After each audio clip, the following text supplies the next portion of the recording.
Hey everyone, so this video is about the book 100 Simple Secrets of Happy People, written by David Niven, PhD. And just as the name of the book suggests, or talks about, this book is about happiness and how to increase your happiness level.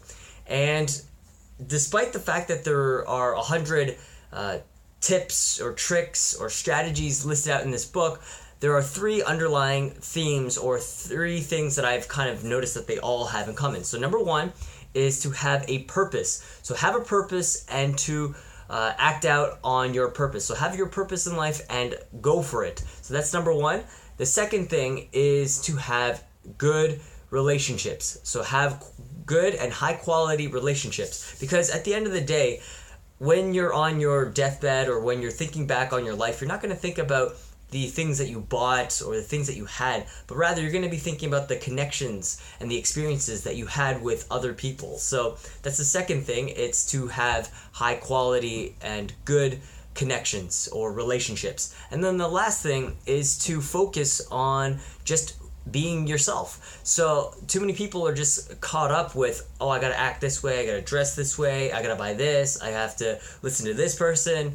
You know, they're getting so caught up that they're feeling pressured into doing certain things that they don't feel like doing, and so that's ultimately causing their happiness levels to drop.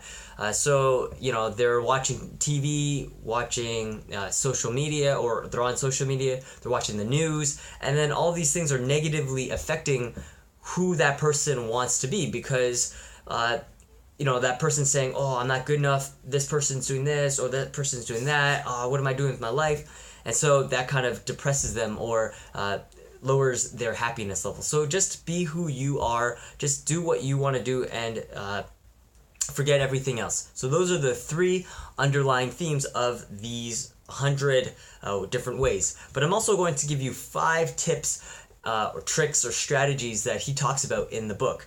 And these are some of my favorites in addition to the other ones that I've talked to on my blog. But anyways, the very first thing is to sleep more. So sleep more. So that means you should be getting at least 7 to 8 hours of sleep per night. On a weekly basis, you should be getting about 35 sleep cycles, and each sleep cycle is about an hour and a half or 90 minutes long. So each night you should be getting about 5, and over the course of a week you should be getting 35 sleep cycles, and that's what he's found. So get more sleep. So that's number one. Number two is to eat more fruit. And basically, in his research, he found out that those who ate more fruit were happier, and that's what he found in his research. And the next thing is to keep reading. Keep reading. So basically, again, through his research, he's found that those who read have a higher level of happiness, and I think that's because humans have are innately producers. We were born, or we're hardwired to produce rather than to consume, and so for reading, that's kind of helping our production, because we can't produce what we don't know. So I think that's partially why.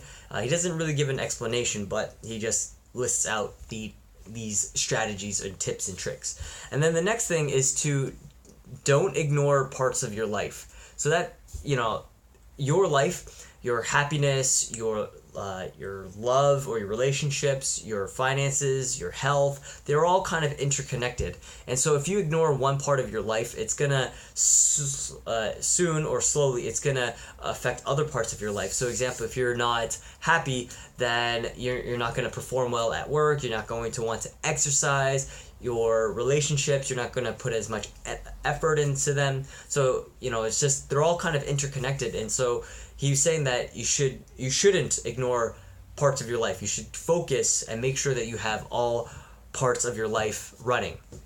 All right, and then the last thing is to join a group. So what that means is join a group on something that you're interested in. So if you're interested in photography, then join a photography group.